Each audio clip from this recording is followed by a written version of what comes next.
Une seule fois pour me dire que dans la coalition Taxawu Sénégal, il y avait des gens qui étaient opposés au dialogue. Tous les leaders de la coalition Yewwi Askan Wi m'entendent. Aucun ne m'a appelé pour dire qu'ils ne sont pas d'accord pour un dialogue. Et je pense que même les chefs religieux ont souhaité à ce qu'il y ait un dialogue au Sénégal.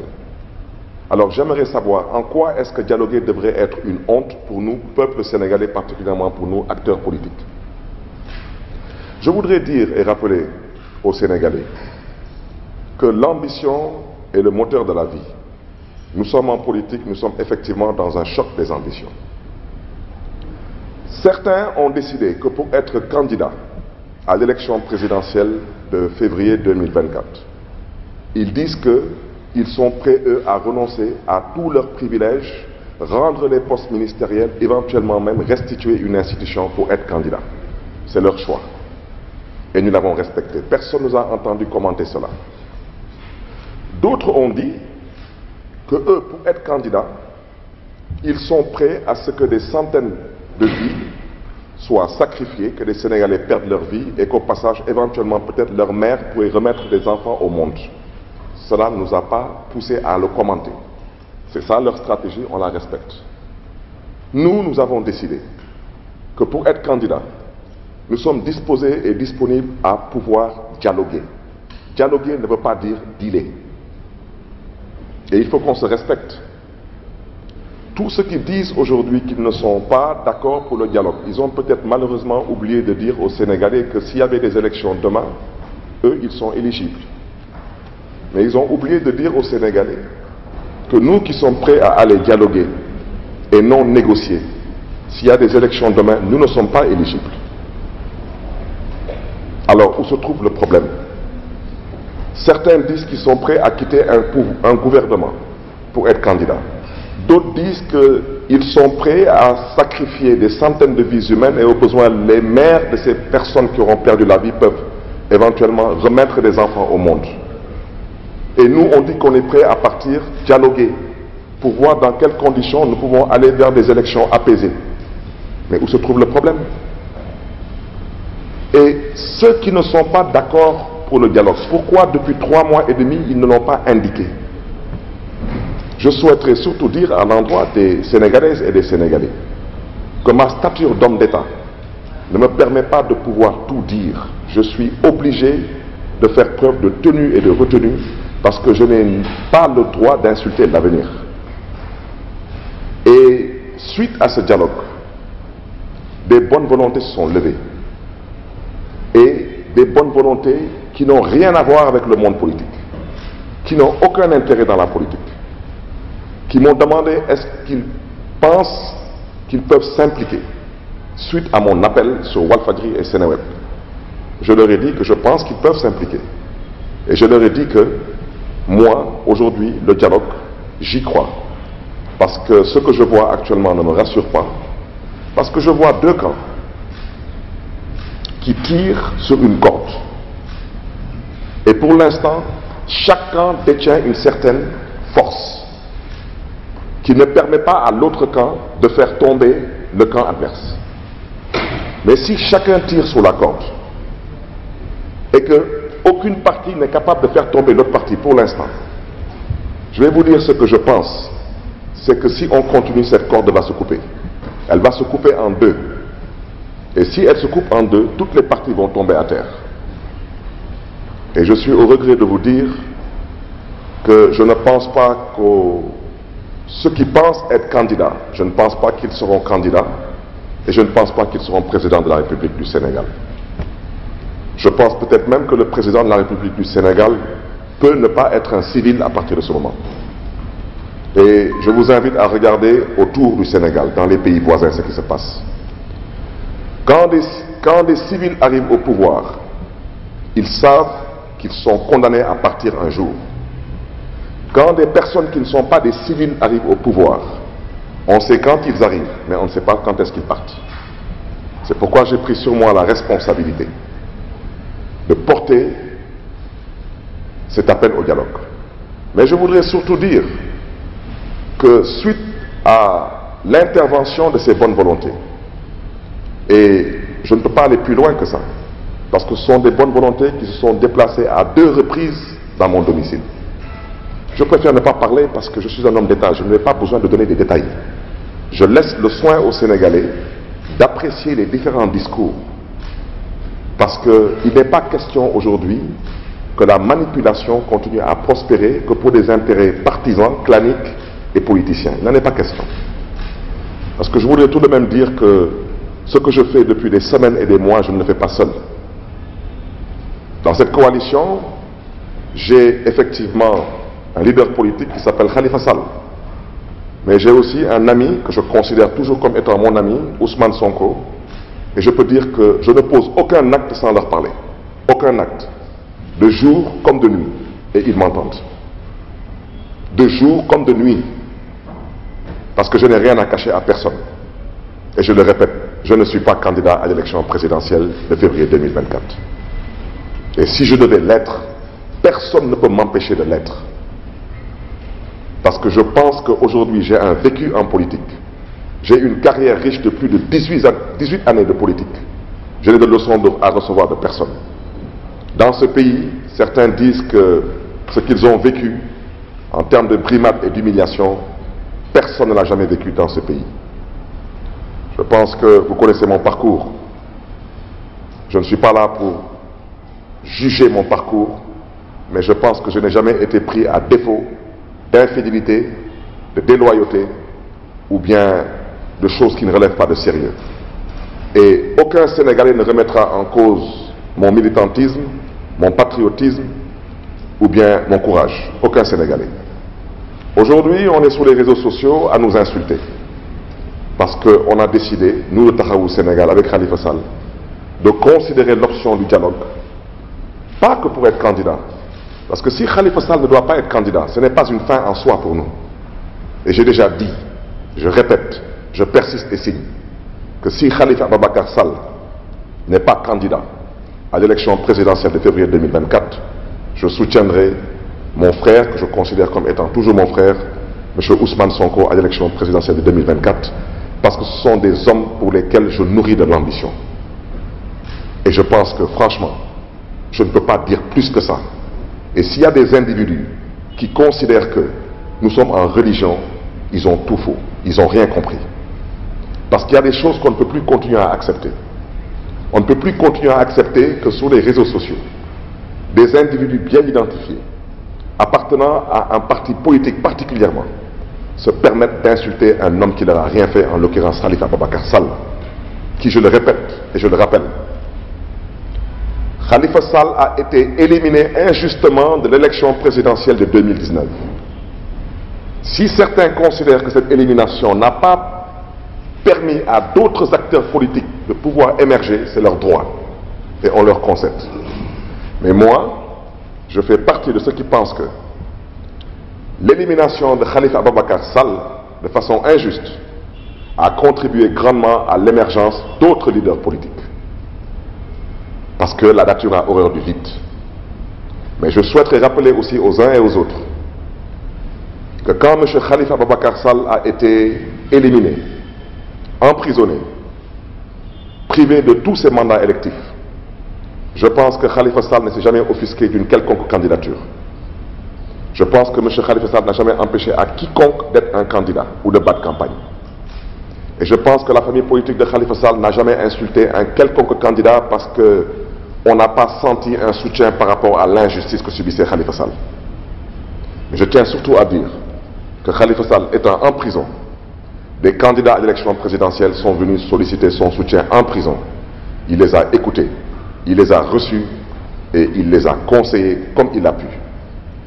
Et je rappelle qu'au sortir de la mascarade électorale suite à l'élection présidentielle de 2019, M. Khalifa Sall en prison a accepté d'envoyer un représentant de Taxawu Sénégal au dialogue politique au palais présidentiel. Ça s'appelle de la grandeur politique, ça s'appelle de l'élégance politique. Il faut qu'on sache raison garder dans ce pays. Les Sénégalais nous observent, nos chefs religieux nous observent. Demain appartient à Dieu. Seul Dieu sait de quoi demain est fait. Pour la première fois dans l'histoire politique du Sénégal, nous sommes à 9 mois d'une élection présidentielle et personne ne sait qui devra être candidat, y compris le président sortant. Mais Sénégalais, je peux vous rassurer d'une chose. Le dialogue politique que nous le voulons être un dialogue sincère, productif et objectif. Je répète une fois de plus que les 10 jours annoncés éventuellement par le président Macky Sall, et je m'excuse auprès du président Macky Sall parce que je ne dois pas dévoiler la nature des conversations que les uns et les autres ont entretenues pour qu'on puisse avoir un dialogue pour aller vers des élections apaisées, et je reviendrai ensuite sur la nature des discussions, surtout concernant le 6e Forum mondial de l'économie sociale et solidaire. Je répète que c'est moi qui ai proposé à ce qu'on aille vite. Et aller vite, les personnes que je devais informer ont bel et bien été informées, et ces gens ne sont jamais opposés à un dialogue. Jamais. Partout où je partais, en partant, j'ai appelé qui de droit. En sortant, j'ai appelé qui de droit. Parce que moi, je suis un homme entier. Et je le répète, je ne suis candidat à rien du tout. Donc si le Sénégal n'est pas mon intérêt, je ne cherche pas à me faire élire président du Sénégal. Eh bien, où se trouve le problème? J'ai indiqué, au besoin, à qui de droit, que dans ce dialogue, il faut qu'on se comprenne. On ne s'entendra jamais dans ce dialogue sur une 3e candidature du président Macky Sall. Mais nous allons échanger avec le président Macky Sall sur cette 3e candidature, parce que pour l'instant, il n'a pas encore lui dit qu'il sera candidat pour un 3e mandat. Mais je fais partie des premières personnes qui le soupçonnent de vouloir faire un 3e mandat. Et tous les actes qui sont posés par son entourage me réconfortent. Je souhaiterais dire aux Sénégalais que sur cette question, rassurer les Sénégalais que nous ne nous entendrons jamais sur la validation d'une 3e candidature. Je voudrais dire aux Sénégalais que ce soit une amnistie ou une modification de la loi électorale, en l'occurrence les articles L29 et L30, cela ne nous dérangerait aucunement. Nous avons injustement été éliminés d'une élection présidentielle en 2019, et ce qu'on souhaiterait aujourd'hui, c'est être réhabilité dans nos droits. On n'a pas été éliminé par le biais de la justice. Khalifa Sall a été éliminé par le biais de la politique. Khalifa Sall sera réintégré par le biais de la politique. Si le bon Dieu en est bien sûr d'accord. Si le bon Dieu décide que Khalifa Sall ne sera pas candidat, on retiendra que Khalifa Sall ne sera pas candidat. Mais nous, on ne considère pas qu'on doit brûler tout le pays et faire tuer des centaines de Sénégalais pour que Khalifa Sall soit président du Sénégal ou candidat, parce que Khalifa Sall, sa candidature, de mon humble point de vue, n'a pas plus d'importance que la vie de ces centaines de Sénégalais. C'est ça, moi, ma conviction. Et j'ai le droit d'avoir un point de vue. On est en démocratie. Le oui n'a de sens que si l'on peut dire non. Le non n'a de sens que si l'on peut dire oui. On n'est pas en religion. Et ce n'est pas l'armée ici, on n'est pas au garde à vous. Il faut qu'on apprenne à se respecter. On parle d'amnistie, on parle de modification de la loi électorale. Mes chers amis journalistes, je vous invite à pouvoir édifier les Sénégalais sur ce qui se passe. Lors de l'installation de la coalition Yewwi Askan Wi, un des leaders de la coalition a insisté, je répète, insisté, pour qu'on inscrive dans la charte de la coalition Yewwi Askan Wi l'amnistie obligatoire pour Khalifa Sall, en particulier. Il a insisté, sans que Khalifa Sall ait à le demander. On l'a inscrit. Ce même acteur politique, aujourd'hui, vient nous dire, entre-temps, qu'il n'est plus d'accord pour une amnistie.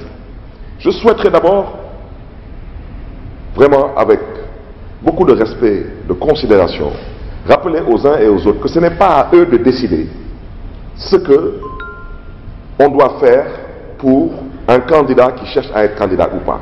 Ils peuvent avoir leur point de vue, mais ils ne peuvent pas nous imposer leur point de vue. Et maintenant, soudainement, ils décident que l'amnistie n'est plus acceptable. Ils décident maintenant que ça doit être la modification de la loi électorale. Ils ont le droit d'avoir une opinion, mais ils n'ont pas le droit de nous empêcher, nous, de faire un choix, de dire que nous, amnistie ou modification de la loi électorale, cela ne nous dérangerait pas du moment où nous sommes conscients que nous avons été éliminés de façon injuste d'une élection présidentielle. Donc, je m'en vais peut-être enjamber sur la deuxième question, c'est par rapport au Forum mondial de l'économie sociale et solidaire. Je voudrais vous rappeler que la raison pour laquelle j'ai rendu un vibrant hommage à mon prédécesseur, Mme Soham El Wardini, c'est parce que, sous son magistère, Mme Soham Wardini a candidaté pour le nom et le compte de la ville de Dakar pour accueillir ce forum. Et à ce même titre, c'est cette même Mme Soham El Wardini qui a candidaté pour le compte et le nom de la ville de Dakar pour organiser les Jeux Olympiques de la jeunesse en 2026. Ce sont deux grands événements phares. Suite à l'échec patent qu'on a tous constaté lors de l'organisation du Forum mondial de l'eau, où la ville de Dakar a organisé de son côté un Forum mondial de l'eau et l'État du Sénégal a organisé de son côté un Forum mondial de l'eau, j'ai considéré que cela n'était pas de ma responsabilité de répéter le même schéma. À ces bonnes volontés qui étaient venues me voir pour qu'on essaie de voir comment travailler pour aller vers un dialogue apaisé. Je leur ai fait part de mon souhait